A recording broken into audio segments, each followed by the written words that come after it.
وسلم وبارك على هذا النبي الكريم وعلى آله وصحبه أجمعين وبعد. Baik, ikhwah sekalian, mohon maaf agak mundur ya, karena lain hal. Insya Allah kita lanjutkan kajian Asy-Syifa bi Ta'rifi Huquqil Mustafa sallallahu alaihi wasallam wa sahbihi wasallam taslima, yang ditulis oleh Al-Hafiz Al-Qadi Abul Fadl Iyad ibn Musa Al-Yahsubi yang wafat tahun 544 ya. Ini suaranya kedengaran belakang? Coba dikencengin lagi. Siapa yang ngerti nih? Ya, bantu. Kita masuk, jadi bagian mukjizat kita skip beberapa. Nah, jadi kita masuk ke bab kedua, al-bab ats-tsani, halaman 492 ya. Al-bab ats-tsani, bab kedua. Bismillahirrahmanirrahim. Ila ruhin Nabi sallallahu alaihi wasallam wa ila sahibil kitab, kitab Asy-Syifa bi Ta'rifi Huquqil Mustafa, kita kirimkan juga untuk Al-Imam Qadhi Iyad. Al-Fatihah.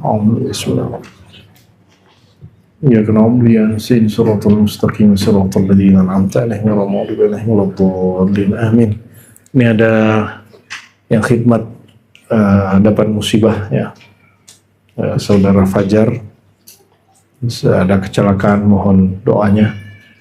Mari kita bacakan suratul Fatihah untuk beliau dan keluarganya tentunya juga. Semoga nanti ada treatment yang pas untuk kembali ke sehat seperti semula ya, masih muda. Ala hadhinya wa li ruhi wa jasadi akhina Fajar. Al-Fatihah. Bismillahirrahmanirrahim.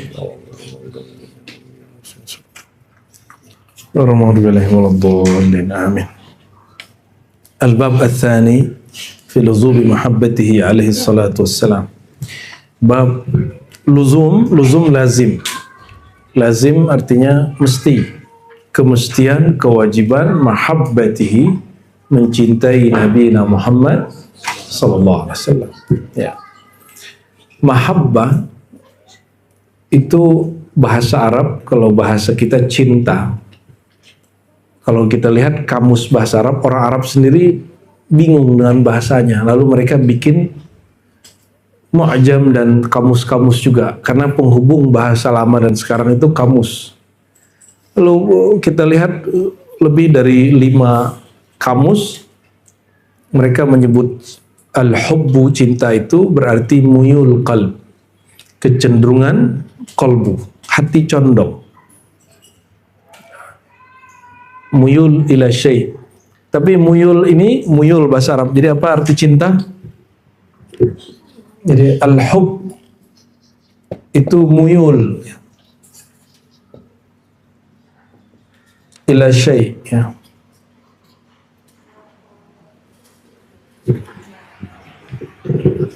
Kecenderungan kepada sesuatu, maka ini disebut dengan muyul ya. Bisa baca, nggak ada harokatnya.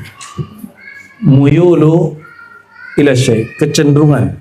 Nah, perhatikan, muyul ini kecenderungannya ada yang bersumber dari jasad, ada yang bersumber dari akal, ya, cenderung ya,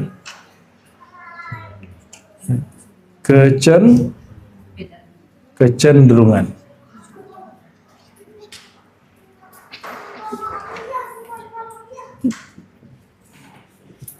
Ada kecenderungan jasadia, ada kecenderungan akal, ada kecenderungan kolbu. Yang paling tinggi kecenderungan ruh. Maka cinta itu, ya masuk aja. Ini masih luas, masuk. Kalau disebut cinta, kecenderungan kepada sesuatu, cenderungnya jasad apa? Ente kalau lapar cenderung ngapain? Makan.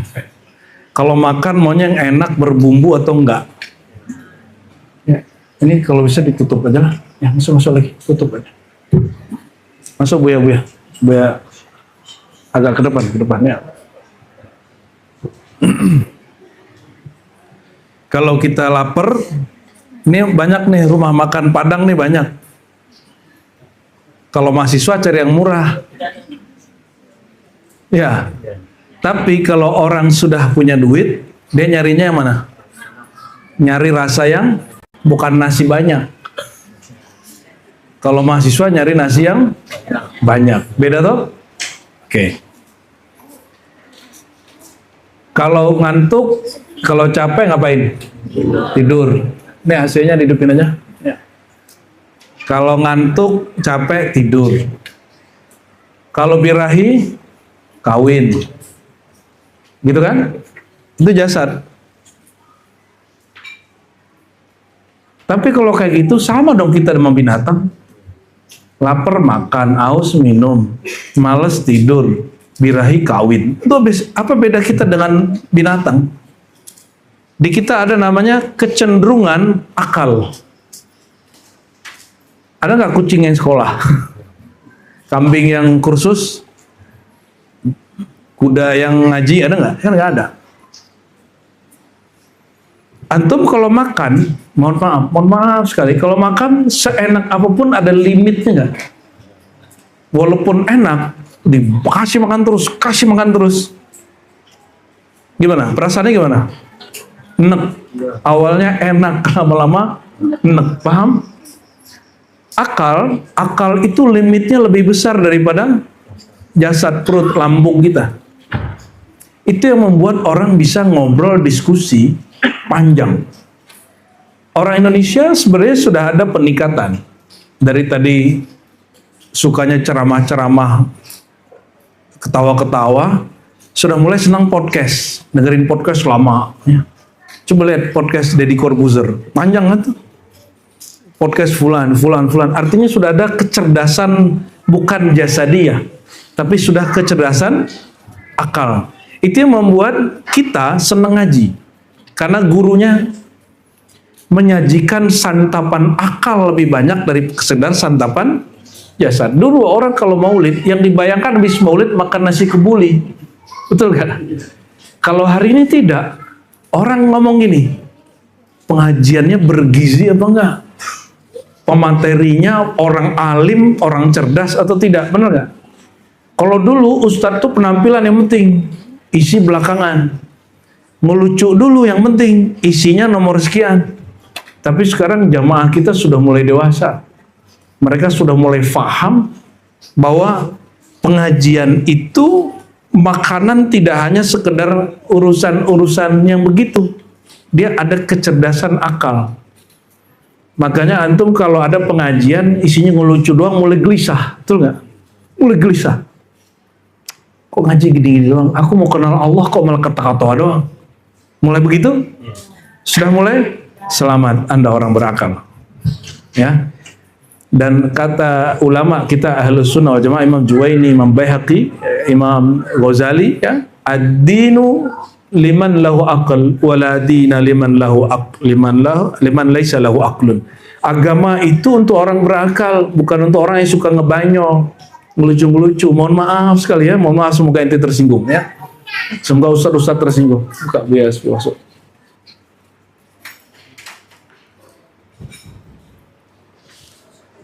Fadal, marhaba.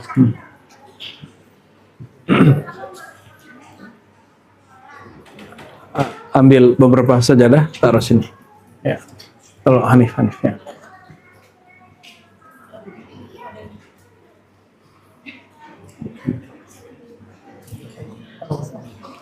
كيف حالك؟ خير؟ كيف حاله؟ حجر حاله؟ كان في اليقظة ولا مغمى عليه؟ طيب. لكن أغمي عليه ولا يقظة؟ تكلم؟ حاضر عقله حق في في يعني سيول دماء فين هنا ولا kasih stop ya.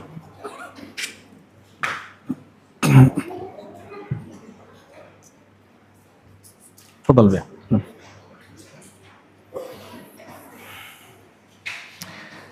Berarti, ini ada orang senang sama rumah makan, itu urusannya apa? Kuliner. Cinta kuliner itu urusan selera. Ada yang mulai senang channel tertentu, senang pengajian tertentu. Dan mohon maaf, pengajian yang mengedepankan akal, itu majelisnya nggak akan serame yang suka ngebanyol. Orang yang ini, dia nggak nyari jamaah. Dia jamaah yang nyari dia.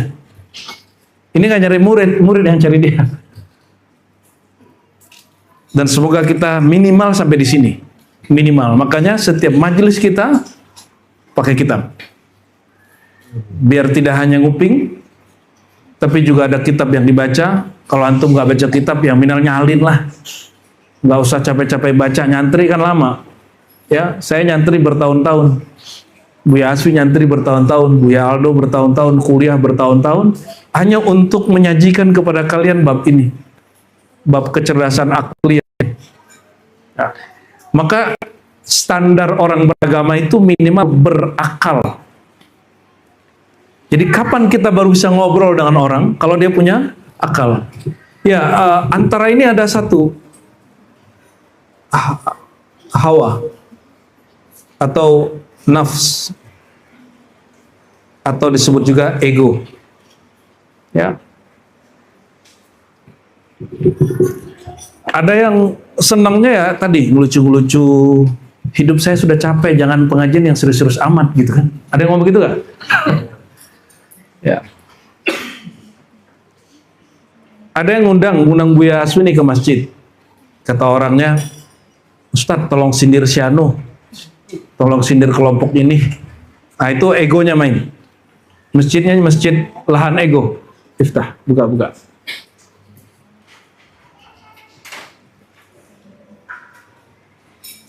Ada yang kelompok, ya.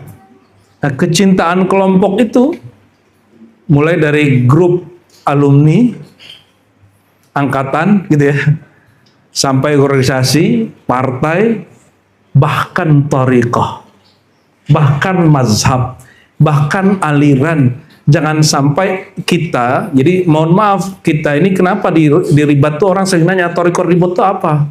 Thariqah kita, thariqah yang berujung kepada Sayyidina mau dia Naqsyabandi, mau dia apa, kita nggak memperhalakan itu. Kita nggak ada lagi fanatisme kepada thariqah. Maka di ribat, zikir pagi sorenya Syazli, zikir pada sholatnya Qadri, Naqsyabandi, ya khalwatnya kadang samania, ya, tapi khalwat bulan Ramadan khusus Naqsyabandiyah, Khalidiyah, Surawardiyah, Kubrawiyah. Pusing kan ente? Enggak usah pusing, kan gurunya ada Buya.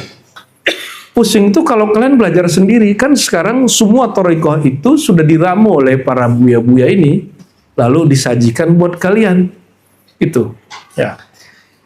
Kalau orang yang nafsu, makanya kemudian walaupun namanya thariqah, mazhab, aliran, kelompok, kalau dia pakai ego, dia merasa benar sendiri. Jadi apa ciri-ciri kelompok yang ini?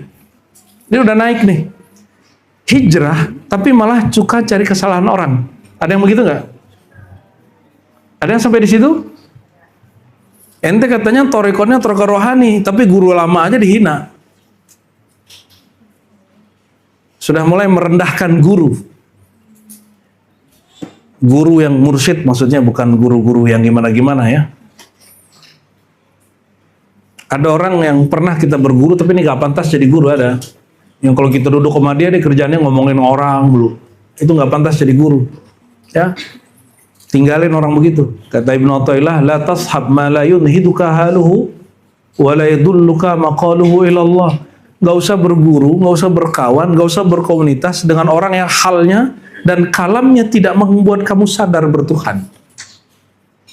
Yang kalau kita ngobrol sama dia, kita kemudian malah ngulik-ngulik aib orang lain, kelompok orang lain. Maka Walaupun kita bukan Wahabi, kita nggak usah cari kesalahan Wahabi. Biarin aja Wahabi cari kesalahan kita. Ya, kita berkatakan kita nggak Wahabi, tapi kita nggak perlu cari kesalahan mereka. Kecuali mereka menyalahkan satu hal lalu kita mendefense, ya itu boleh. Baik, nah jangan sampai torikoh kita torikoh ego, torikoh nafsiyah.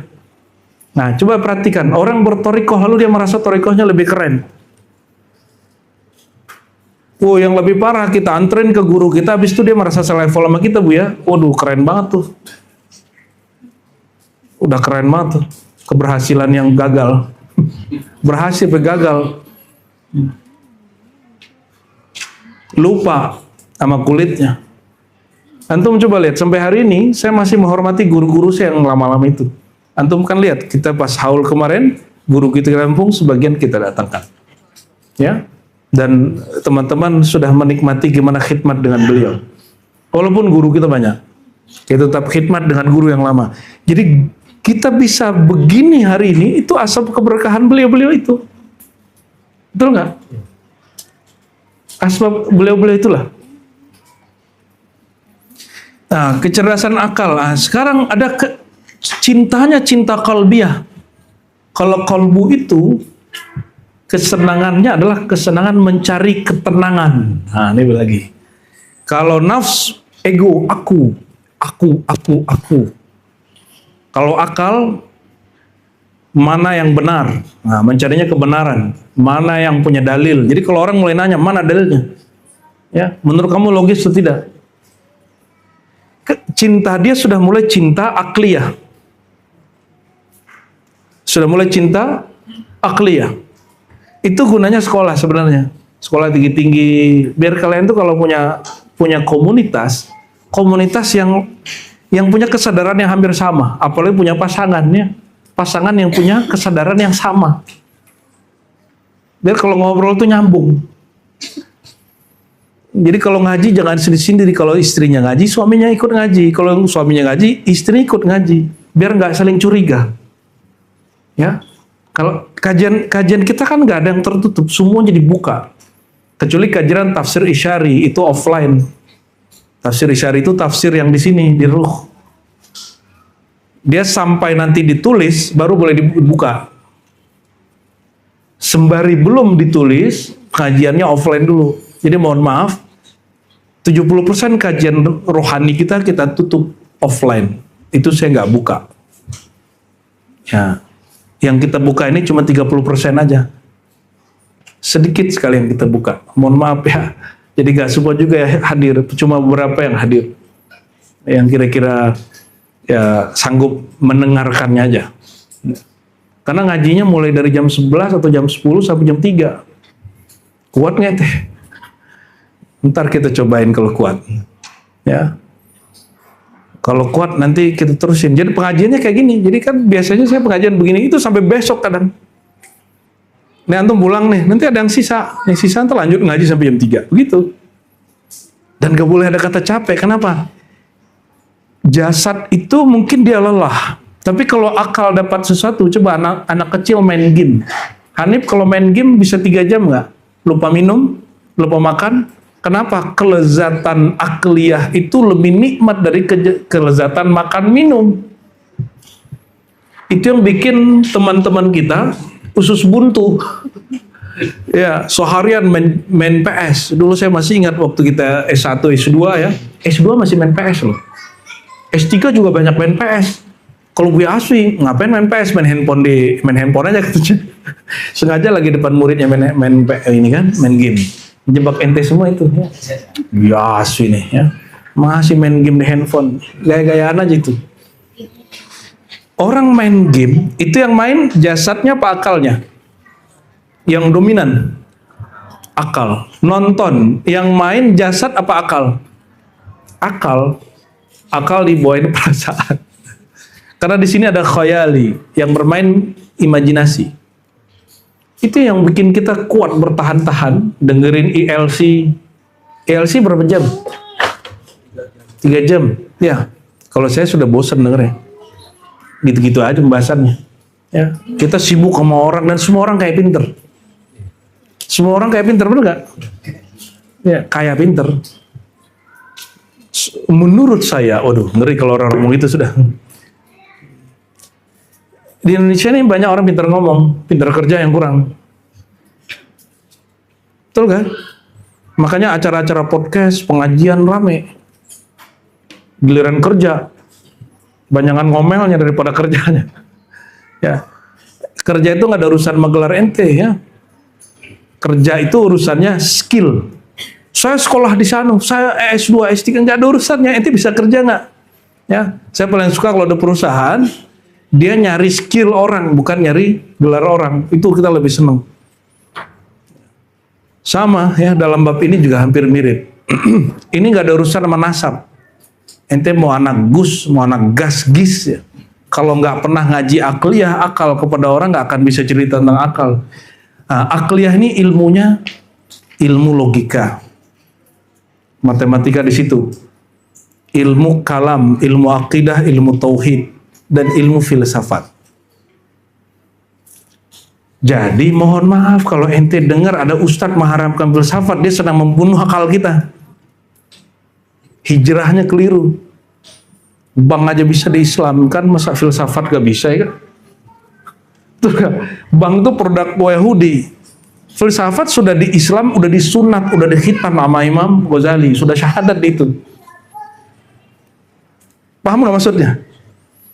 Kalau orang-orang gereja di zaman Thomas Aquinas kemudian menerima trilogi itu, Trinitas ya. Trinitas itu dengan filsafat yang menarik itu. Yang padahal Trinitas itu kalau ngikutin akal logika itu banyak bentroknya, banyak kontradiksinya. Lalu mereka memakai takwil di situ, masuk akal jadinya. Maka kemudian seminari-seminari menjadi pusat kajian filsafat. Sekarang kalau orang belajar mau sekolah filsafat, yang jadi punya branding siapa? Sekolah Diryakara, ya kan? Ya, Diryakara Katolik atau Protestan? Ya, sekolah apa satu lagi di Bandung juga ada tuh. Padahal itu domainnya kita. Orang Islam difatwain, jangan belajar mantik, jangan belajar filsafat. Akhirnya apa yang terjadi? Pikiran akal jadi kurang. Senangnya ngomong kolbu, akhirnya halu. Suka ngomong-ngomong yang gaib, suka ngomong pengalaman rohani, tapi akalnya nggak jalan. Nah ini yang kita perangi. Ya.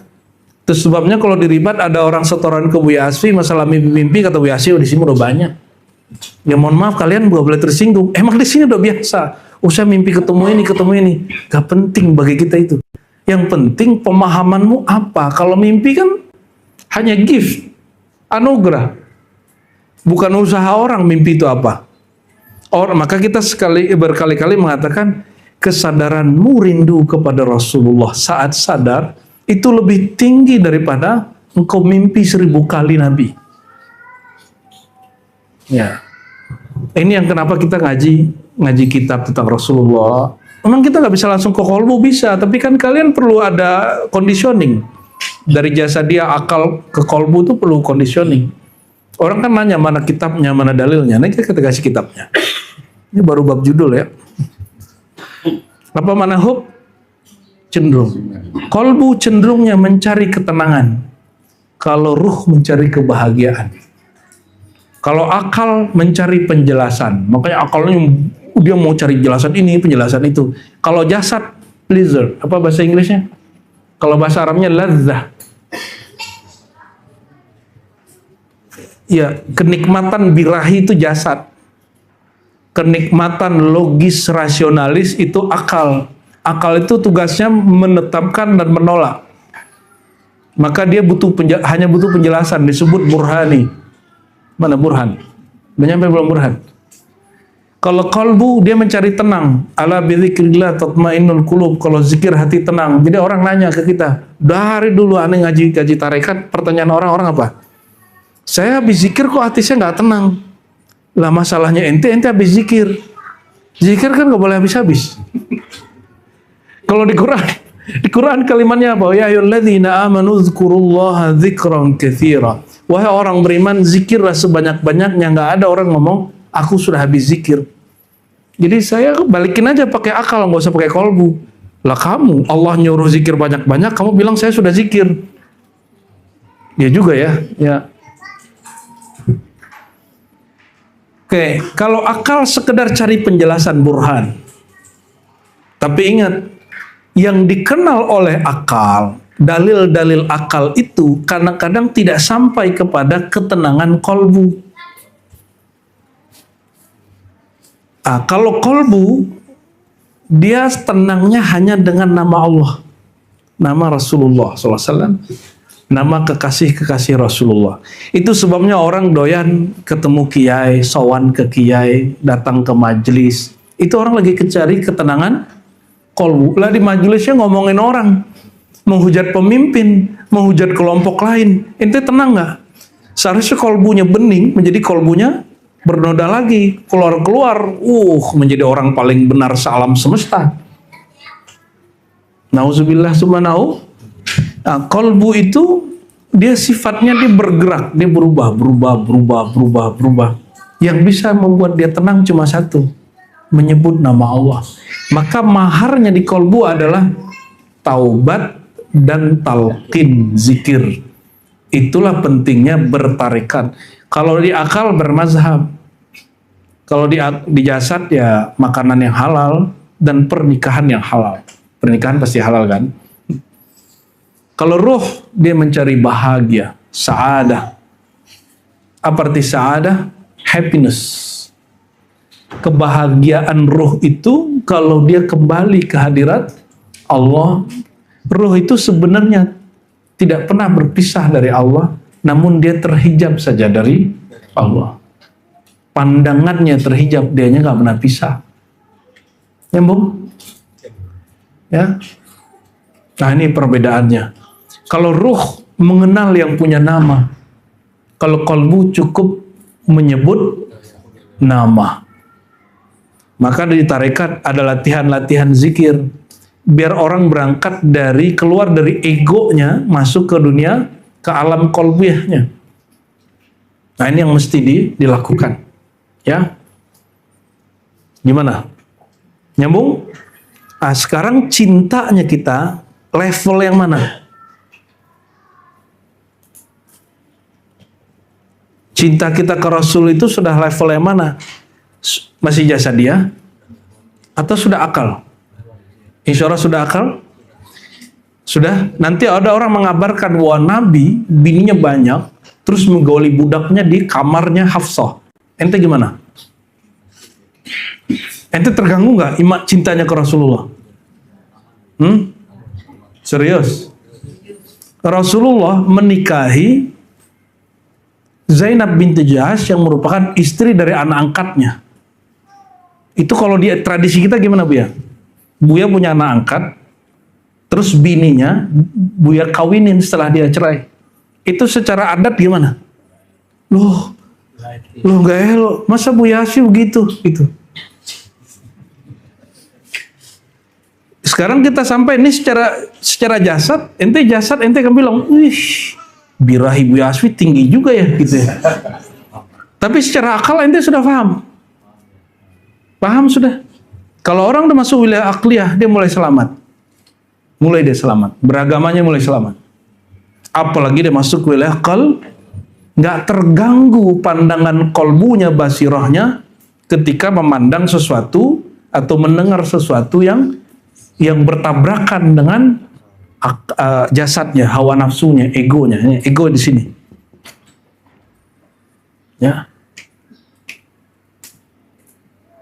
Ini contohnya, ini contoh-contoh beberapa ya. Kalau orang sudah sampai di kolbu, akal ente nggak nyampe, bukan bertentangan lah ya. Kolbu ini tidak pernah bertentangan dengan akal. Kenapa? Wilayahnya beda. Akal wilayahnya apa tadi? Penjelasan. Penjelasan itu isinya menetapkan sesuatu atau menegasikan sesuatu. Kalau kolbu, ketenangan, hanya menyebut nama Allah. Ini wilayahnya beda. Jadi datanglah salah satu senior Buya Asfi ini keribat, nanya, kenapa Buya-Buya di kampung, mursyid-mursyid di kampung itu ditanyain dalil nggak bisa? Padahal dia mursyid tarekat. Ya saya jawab, kamu orang sekolahan sampai S2, S3 nanya dalil. supaya mengerti dalil sekolah pesantren 7 tahun, S1 4 tahun, S2 2-3 tahun, doktor sekian tahun. Sedangkan mereka nggak pernah sekolah akliyah kecuali SD, SMP atau SMA. Mereka langsung sekolah di kolbu, dalilnya nggak ada namanya Quran ayat sekian tuh nggak di kolbu. Dalilnya coba kamu sebut nama Allah dengan kolbumu, ada nggak rasanya? Sebut nama Allah sekian kali di kolbu, ada nggak ketenangan di dalamnya? Itulah dalilnya. Beda nggak dalil orang kolbu dengan dalil orang berakal? Jadi kalau datang kepada orang begitu, jangan nanya dalil, di mana ayatnya. Nanyanya, gimana caranya biar hatiku tenang, gitu nanyanya. Jadi kalau datang ke kiai-kiai kampung, jangan nanya kitab seperti nanya kitab ke Buya. Walaupun mereka ngajar kitab sekalipun, ya kitab-kitabnya kan terbatas, ya. Ya alhamdulillah kita tinggal di Jakarta, jadi kitab-kitab setiap bulan ada yang baru, bahkan tiap minggu ada yang baru masuk ke Jakarta. Baru kita beli.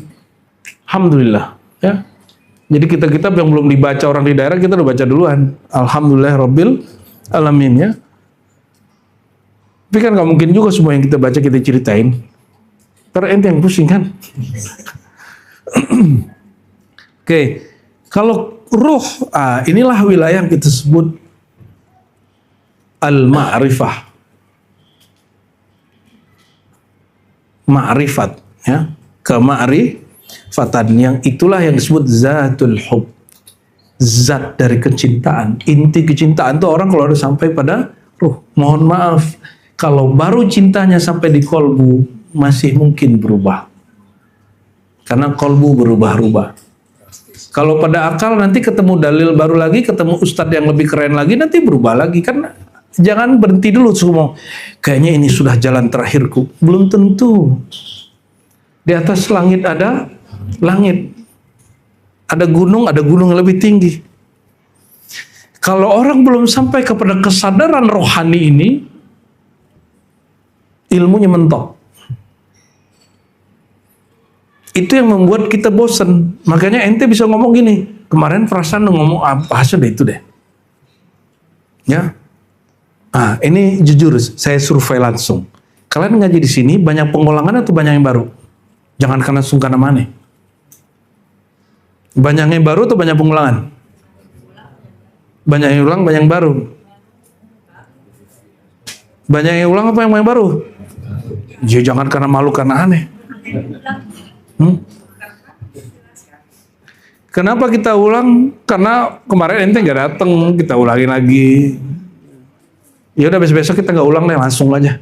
Tahu nggak tahu buar aja sendiri. Ya. Suka lupa. Imam Malik itu kata Imam Syafi'i, supaya muridnya hafal dan paham, kadang mengulangi sesuatu 30 kali. Pagi ini, besok ulang lagi sampai 30 hari itu aja yang diulang. Tapi dalam setiap pengulangan ada sesuatu yang baru.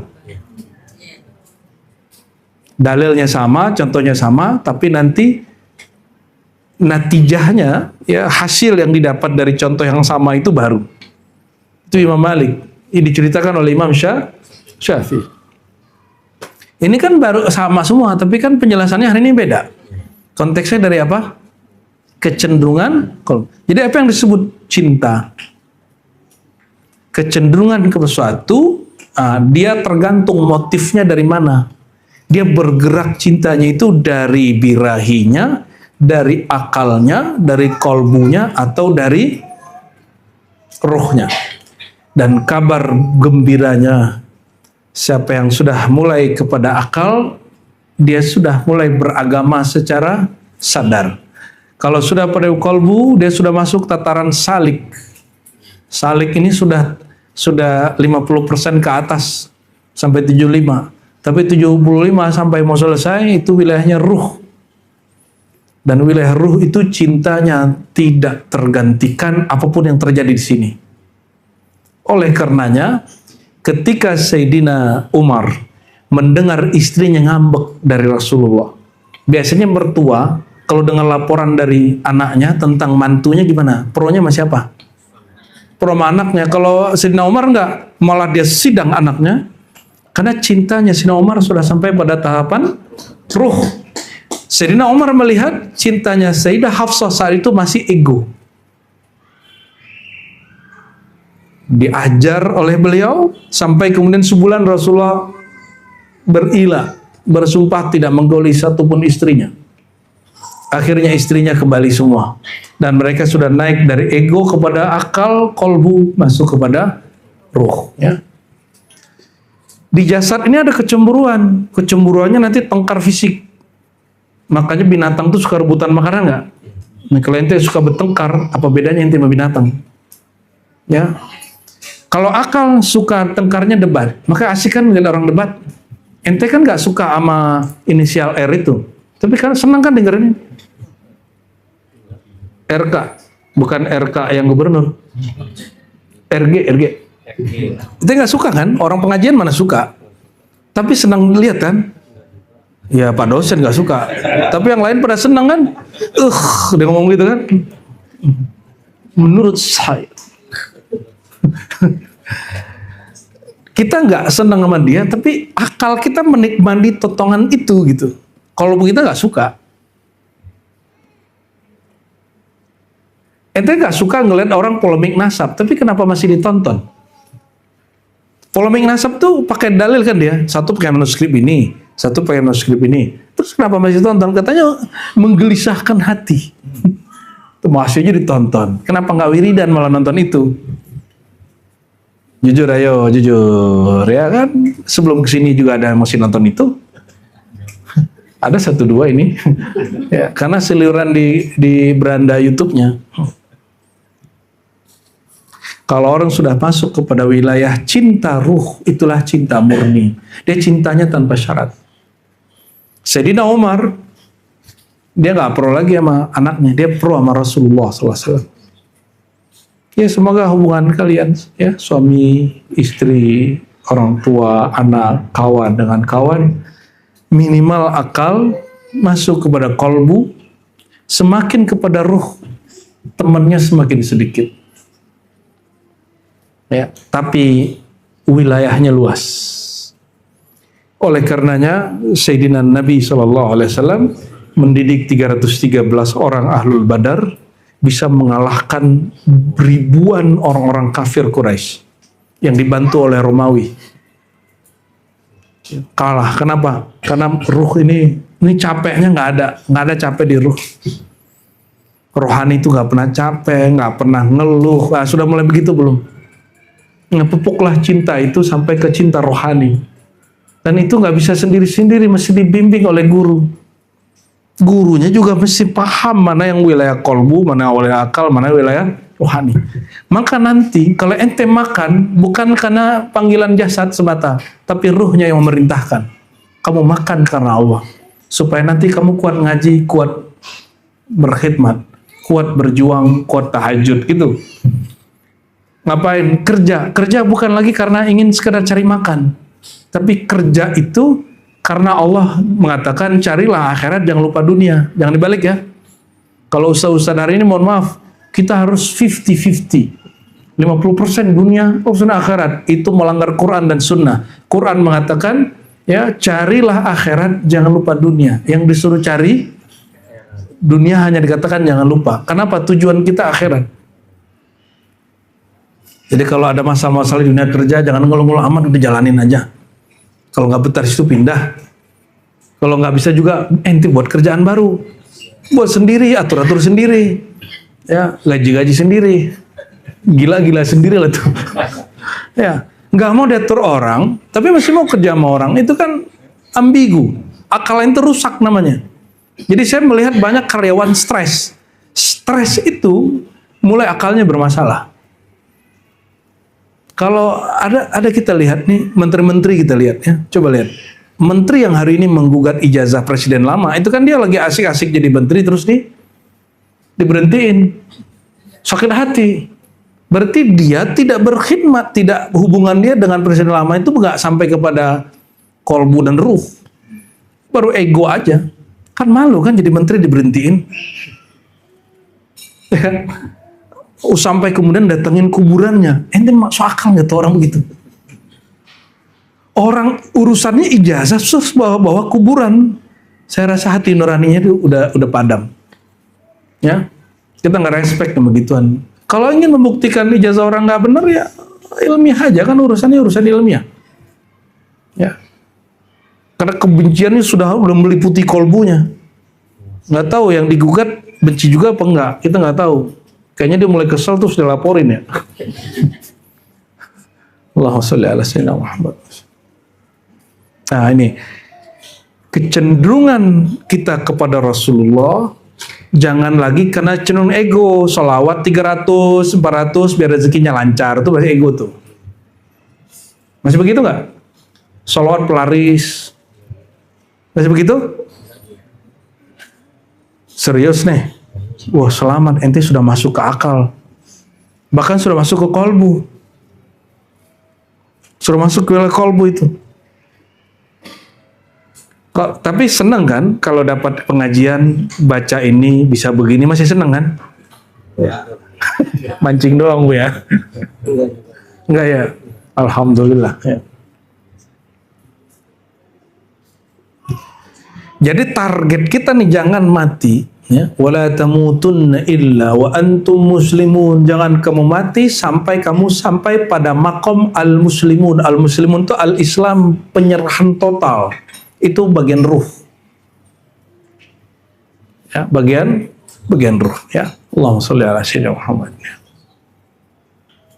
Ya. Bermajelis pun juga sama ya. Berkawan, berkomunitas. Nah, mulailah cari komunitas yang tambah ke sini nih, tambah ke akal, tambah ke kolbu. Tapi kabar buruknya apa? Orangnya nggak banyak. Orangnya mulai sepi. Itu sebabnya kita tidak pernah mengobrol talqin. Di mana-mana orang cari talqin zikir. Kenapa? Talqin zikir hanya di kolbu. Dan banyak orang talqin zikir tapi yang maju nafsunya. Bernafsu untuk ditalqin zikir. Nah, kita nggak mau. Minimal maka di ribat kita katakan ngaji dulu. Kalau ngaji bagian akal. Jadi nanti ikut gurunya kena kesadaran akliyah. Allahumma sholli ala sayyidina Muhammad. Kita langsung masuk ke halaman 492 ya. A'udzubillahi minasyaitonir rajim. Bismillahirrahmanirrahim. Qala ta'ala, "Qul in kana aba'ukum wa abna'ukum wa ikhwanukum wa azwajukum wa ashiratukum." Katakanlah hai Muhammad, jika ayah-ayah kamu, anak-anak kamu, saudara-saudara kamu, pasangan-pasangan kamu, ashiratukum, keluargamu, wa amwalun iktaraftumuha, harta yang kamu koleksi, wa tijaratun takhshawun, dan bisnis atau tijarah, perniagaan yang kau takuti, kasadaha wa masakinu tardawnaha ahabba ilaikum minallahi wa rasulihi wa jihadin fi sabilihi fatarabbasu hatta ya'ti Allah bi amrih wallahu la yahdil qaumal fasikin ya. Jika itu yang kalian khawatirkan dan juga tempat-tempatnya tinggal yang kalian sukai ya, lebih kalian sukai daripada Allah dan Rasul dan jihad fisabilillah. Perhatikan cinta itu, di situ Allah Rasul berjuang. Allah Rasul berjuang ya. Mungkinkah kita mencintai sesuatu kita nggak kenal, mungkin ya? Mencintai sosok yang nggak dikenal mungkin nggak? Ada orang begitu. Orang itu selalu cinta yang dia kenal. Maka semakin dia kenal, semakin dia cinta. Dan pengenalan yang utuh itu pada ruh. Itu sebabnya cintanya mati, bukan mati. Cintanya hidup malah. Kalau cinta mati itu nggak mati deh. Jadi kita ganti istilah, bukan cinta mati, cinta hidup. Allahumma sholli ala Muhammad. Keluarga, materi, rumah. Keluarga, materi, tempat tinggal. Itu disebut dunia. Jika dunia yang kamu senangi, lebih kamu senangi daripada Allah, Rasul, dan jihad berjuang fisabilillah, fatarabbasu, itu tunggulah. hatta ya'ti amrullah, hatta ya'ti Allah bi amri, sampai Allah mendatangkan perintahnya, rahasianya itu kematian. Wallahu la yahdil qaumal fasikin. Allah tidak pernah memberi hidayah kaum yang fasik. Fasik itu yang keluar dari taat, ya. Fakafa bihadza haddan wa tanbiha. Cukuplah ini peringatan wa dilalatan wa hujjah, ya. Hujjah ala ilzami mahabbati, mengenai mesti cinta kepada Allah. Wa wujubi fardiha, bahkan cinta kepada Allah itu fardu ain. Jadi cinta itu bukan sunnah atau mandub yang dikerjakan berpahala, ditinggalin gak apa-apa, bukan. Wa izami khatariha, dan bahayanya, wastiqaqihi laha alaihi salatu wassalam. Dan di sini ditunjukkan bahwa Nabi Muhammad berhak dicintai. Idh qarra Allah tabaraka ta'ala man kana maluhu wa auluhu wa waladu ahabbu ilaihi min Allah wa rasulihi wa wa'adahum biqauli ta'ala fatarabbasu. Orang-orang yang lebih cinta kepada hartanya, keluarganya, anaknya, fasilitasnya daripada Allah Rasulnya, Allah mengatakan tarabbasu, tunggulah. Nanti kalian juga bercerai sama semua itu. Yang nggak bercerai sama Rasulullah, ya. Azan nggak? Ya. Kita lanjut dulu ya. Tsumma fassaqahum bitamamil ayat. Orang-orang yang cintanya kepada hal yang tadi, Allah anggap mereka fasik. Wa alamahum annahum mimman dhalla wa lam yahdihillah. Allah kasih tahu mereka bahwa mereka orang yang tersesat dan tidak dapat hidayah. Dalam hadis yang panjang, wabila qala akhbarana Abu Ali Al-Ghassani Al-Hafiz fima ajazani. Jadi imam ini punya sanad ke Rasulullah, nggak langsung jumpa. Jadi orang mengatakan langsung saja ke Rasulullah baca hadis, nggak benar. Yang benar itu dia pasti punya sanad, punya silsilah.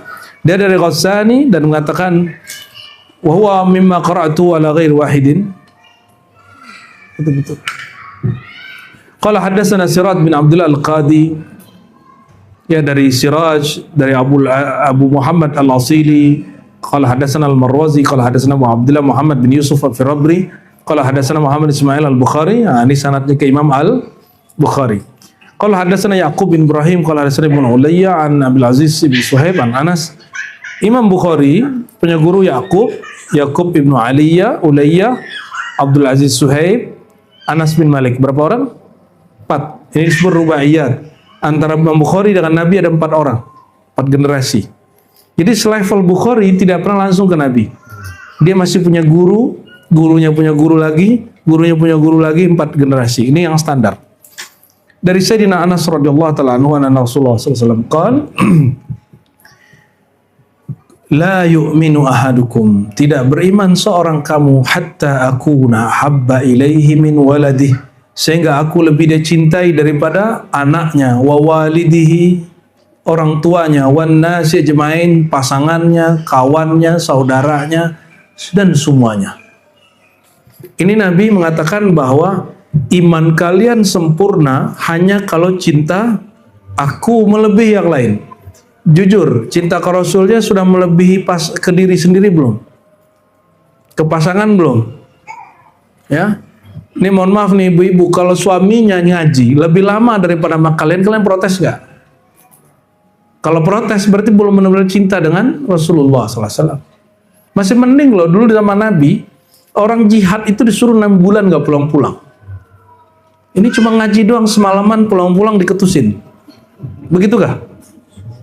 Ente tinggal pilih, ya, pasangan yang menguatkan kita ke Allah atau yang tidak menguatkan kita ke Allah. Pilih aja. Maka dalam surat At-Tahrim dikatakan, wahai istri-istri yang kalian mengganggu kenyamanan Nabi, ya, Allah kalau mau ganti, Allah ganti dengan yang lebih cantik, dengan gadis atau janda yang lebih cantik, dengan sholat yang lebih bagus. Terserah kalian pilih. Begitu ancaman Allah menegur Sayyidah Aisyah, Sayyidah Hafsah, Ummu Salamah dan semua istri-istri Rasulullah. Ini sudah lampu merah sudah. Ya. Kalau kalian menikah itu membuat egonya tambah naik, bukan malah tambah mendukung cinta kepada Rasulullah, itu pernikahan busuk. Itu pernikahan rusak, itu pernikahan racun, itu toksik. Kalau ente nongkrong-nongkrong, istri-istri marah, itu wajar. Tapi kalau kalian ngaji, istri masih marah, itu ada masalah. Kalian mungkin tidak juga bisa menjelaskan ilmu yang diperoleh kepada istri. Atau pas pulang-pulang belagu jadi wali. Kau tuh tak paham, ya. Ini ilmu wali. Kau nih perempuan hina, mulai menghina-hina istri. Khairukum ahsanukum li akhikum li ahlikum. Sebaik-baik suami yang paling baik ke istrinya. Bisa nggak jelasin ilmunya ke istri? Kalau nggak, ya udah deh. Kalau gitu besok kita ngaji bareng aja gitu. Kalau kalian nggak bisa jelasin, ngaji bareng. Ya. Jangan juga kemudian udah dengerin, emang kalau pas dengerinnya paham, pas bawa pulang. Ya, sok paham namanya itu. Tapi itu satu hal. Kata Imam Al-Hakim Tirmizi dari Rasulullah SAW, ya. Sebaik-baik pasangan yang yu'inukum ala syatri dinihi, yang membantu kamu menyempurnakan agama kamu. Menyempurnakan agama itu apa? Biar sampai cintanya dari cinta birahi semata naik ke cinta akliyah, naik ke cinta qalbiyah, sampai kepada cinta rohiyah. Saya mau tanya, nikah itu sunnah syaitan apa sunnah Nabi? Ikut nabinya dong. Karena dia sunnah Nabi, cara mendapatkan bahagia dalam pernikahan hanya dengan mengenal Nabi. Jadi suami istri harus saling menguatkan, mendorong. Bang, Mas, kamu ngaji. Kata suaminya, Dek, kamu ngaji. Jadi harus saling kuat. Jadi nggak ada cerita lagi, ini sudah zaman genting. Orang semakin banyak orang kemudian bermasalah rumah tangganya. Ya, nikah cerai itu normal. Yang nggak normal itu sebabnya. Rasulullah juga ada cerai. Sahabat Nabi itu cerai. Sebabnya hari ini yang tidak elok, ya. Maka coba mulai naikin, di-upgrade cintanya, bukan lagi cinta nafsiyah. Ya, mulailah suami istri itu berikrar bahwa cintanya karena Allah, ya, cintanya karena.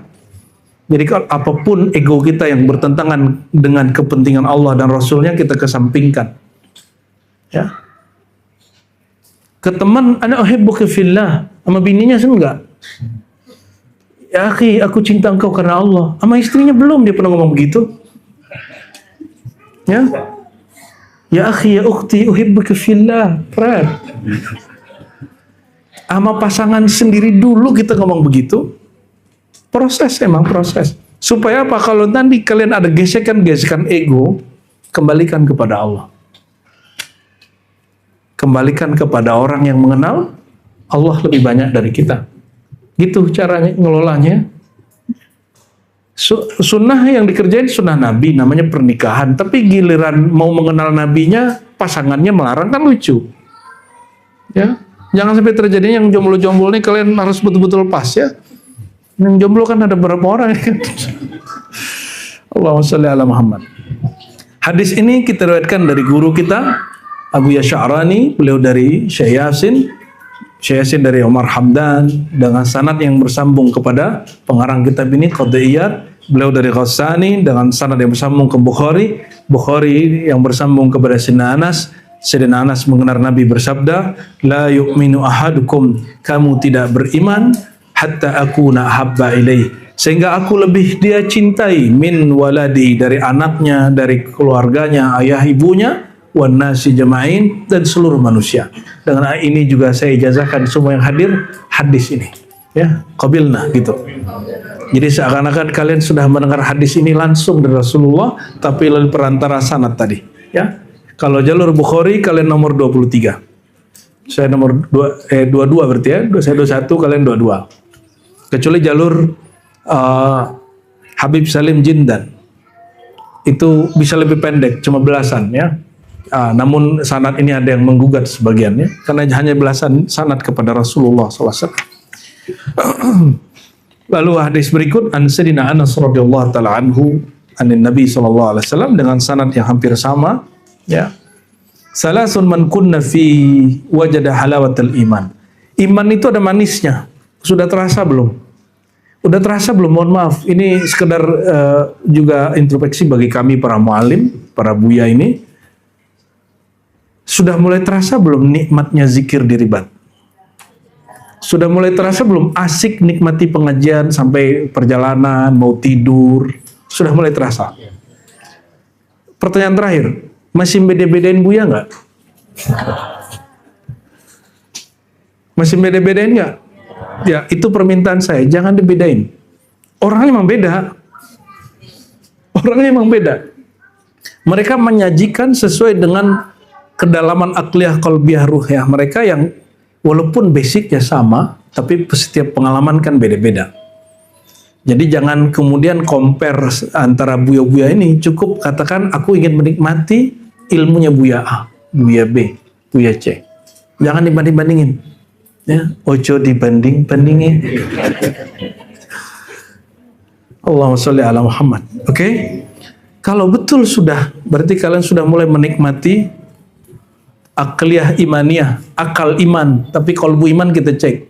Waktu Jumat malam Sabtu di Ciputat atau yang Rabu malam Kamis di Jati Keramat, zikirannya sudah mulai candu belum? Kalau nggak datang kayaknya ada yang kurang. Udah mulai begitu? Kalau belum, berarti belum merasakan lezatnya dia. Belum ada candunya. Nah, perhatikan hadis ini. Dengan sanad yang tidak jauh berbeda dengan tadi dari Imam Bukhari dari Sayyidina Anas radhiyallahu taala anhu, anin Nabi sallallahu alaihi wasallam salasun man kunna fi.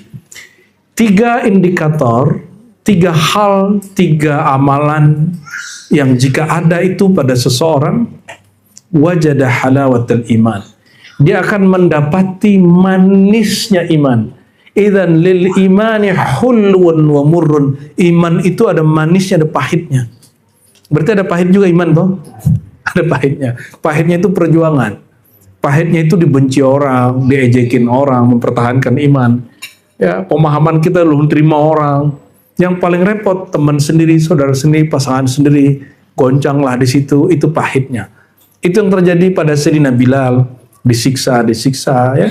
Ammar bin Yasir sekeluarga, ibunya malah kemudian dilecehkan. Auzubillah summa na'udzubillah. Sumayyah ya.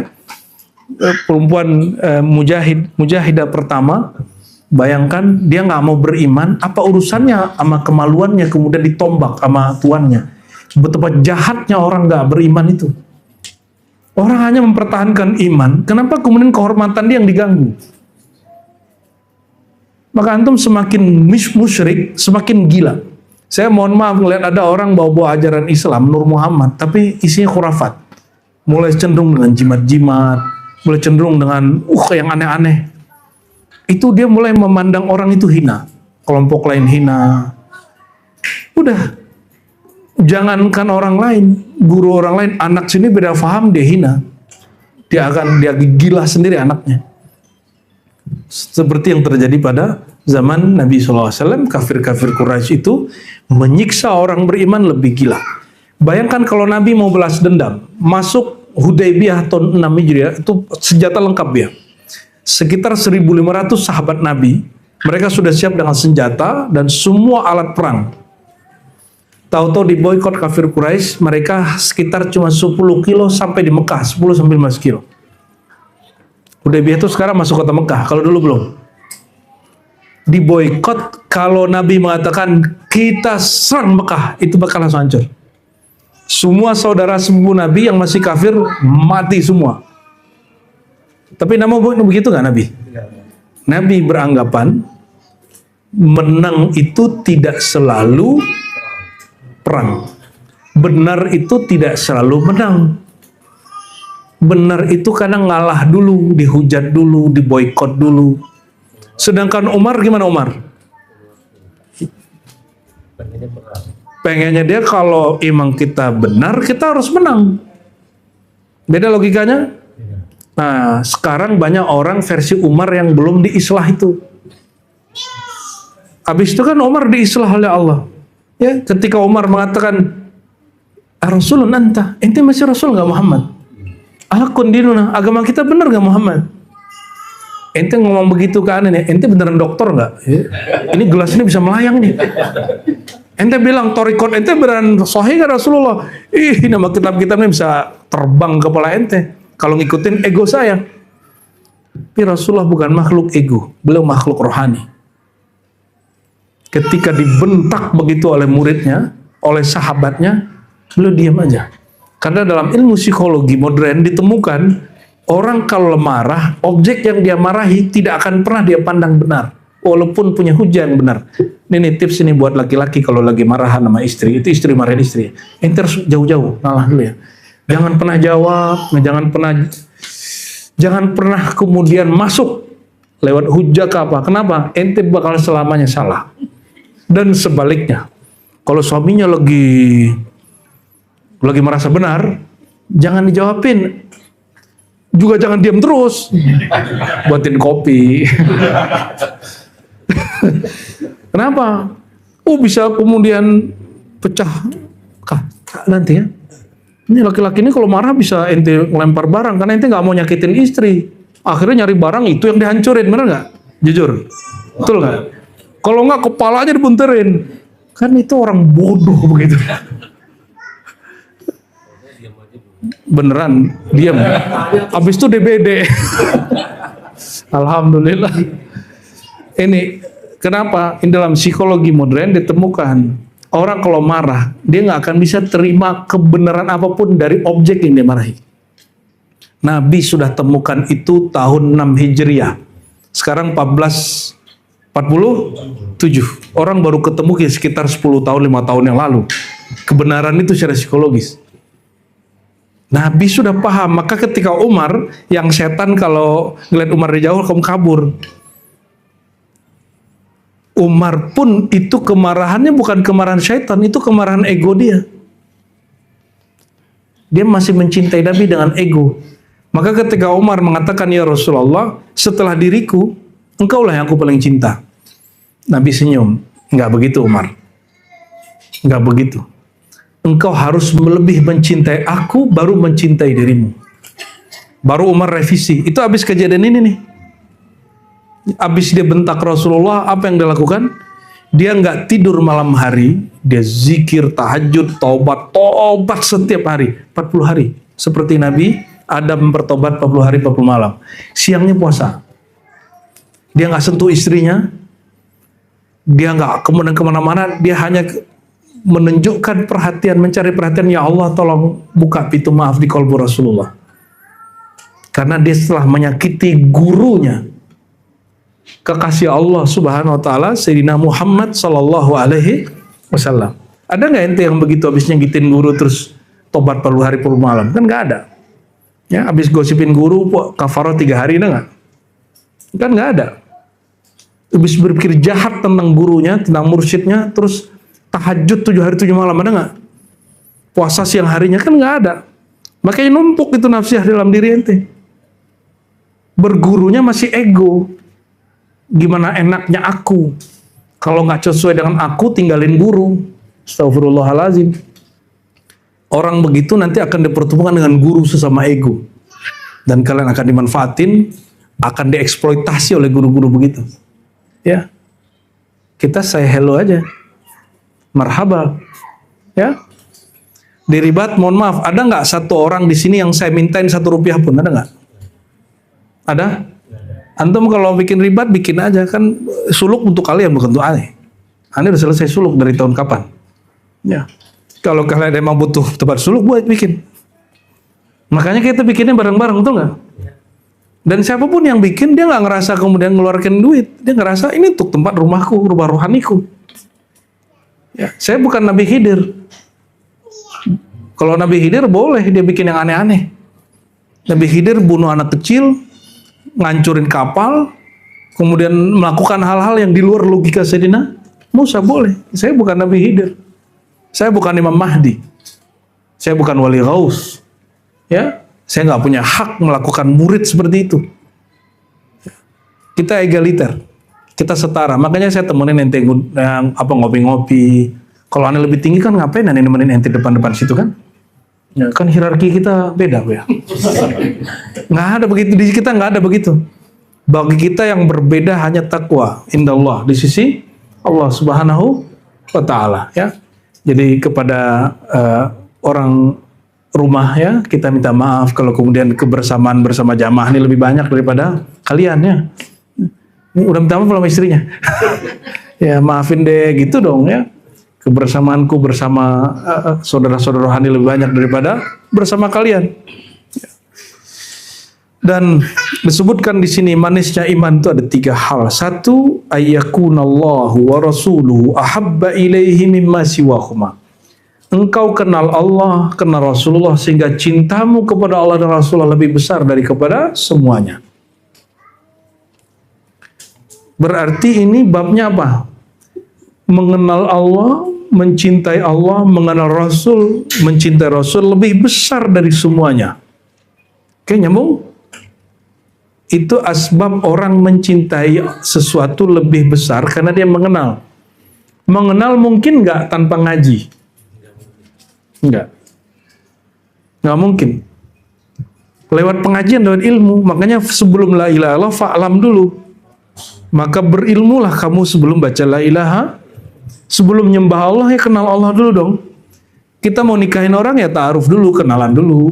Masa nikahin sesuatu yang nggak dikenal? Apalagi menyembah yang kita hidup mati bersama dia. Ini antum lucu, giliran untuk pernikahan ketat, untuk pekerjaan ketat, giliran sama Allah nggak ketat. Cari gurunya sembarangan, ngajinya nggak disiplin, makanya jalan di tempat, ilmunya nggak upgrade, nggak nambah-nambah, sehingga tidak ada rasa manis berilmu, itu nggak ada. Kita ini, saya kan latihan boxing, ya, latihan boxer juga. Awal-awal ikut capek badan kita, tapi udah 6 bulan kalau nggak olahraga, malah badan saya yang capek.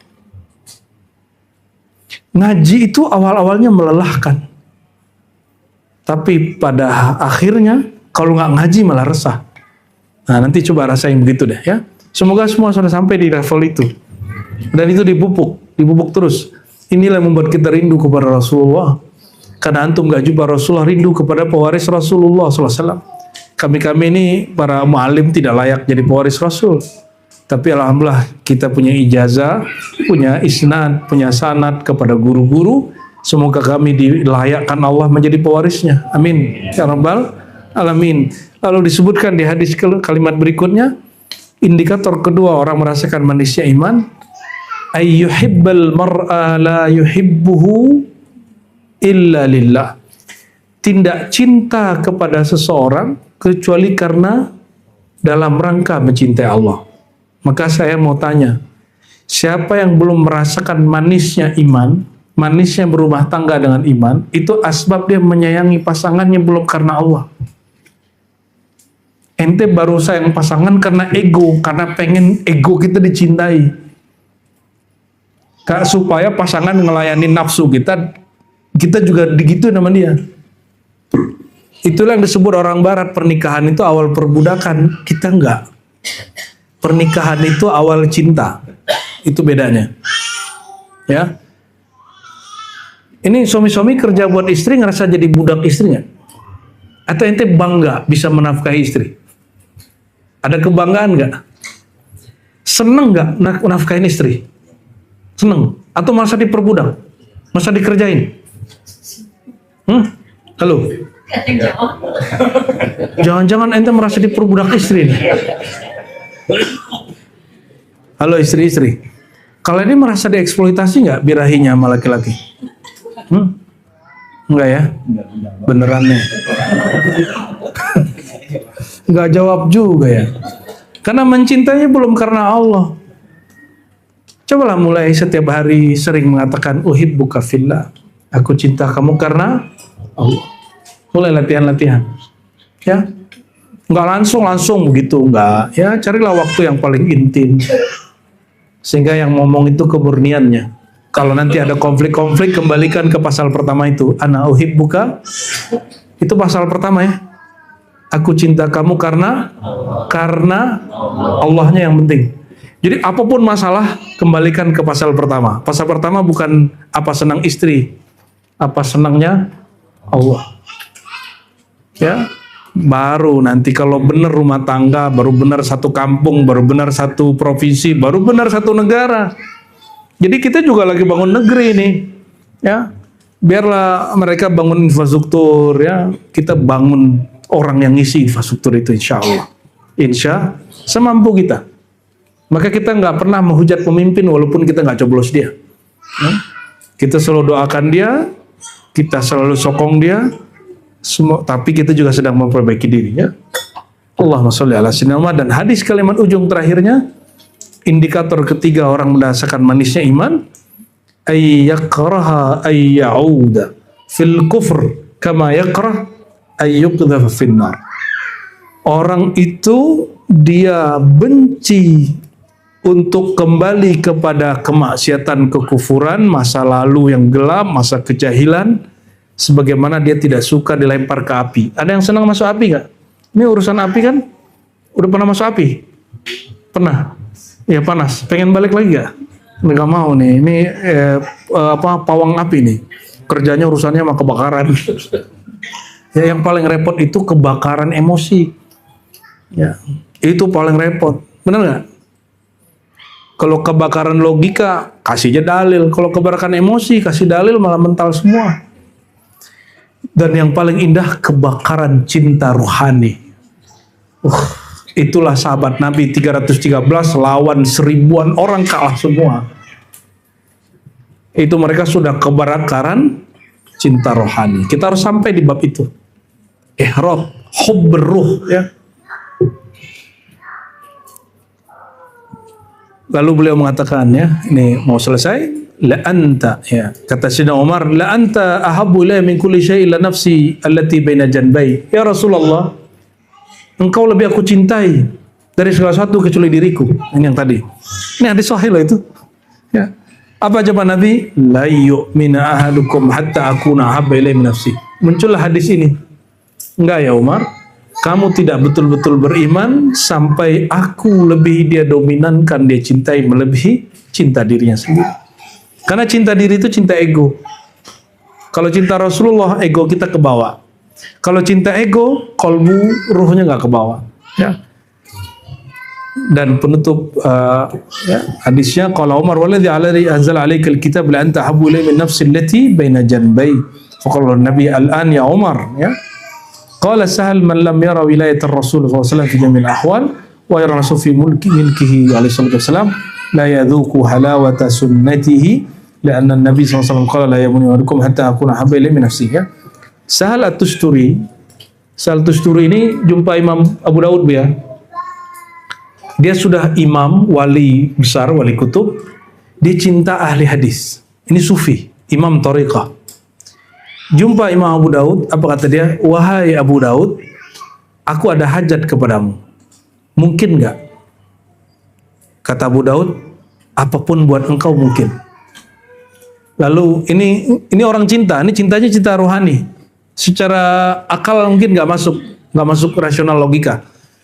Kata dia, wahai pencinta hadis, wahai yang hafal 400.000 hadis, wahai yang kalam Nabi keluar dari lisannya, izinkan aku hamba Allah yang hina mengambil berkah air ludahmu, mohon julurkan lidahmu lalu aku menciumnya. Ini bukan homoseksual, ya, itu jangan salah paham. Maka dijulurkan lidahnya, Imam Sahal mencium lidah Abu Daud, pengarang Sunan Abu Daud, imam ketiga. Abu Daud tidak anggap itu syirik, tidak anggap itu gila. Bagi dia itulah orang cinta sama Rasul sallallahu alaihi wasallam, ya. Lalu kata beliau, "Malam yara wilayatar Rasul fi jamil ahwal." Siapa yang tidak menyadari wilayah Nabi mencakup kita, bahwa kita ini milik Rasulullah.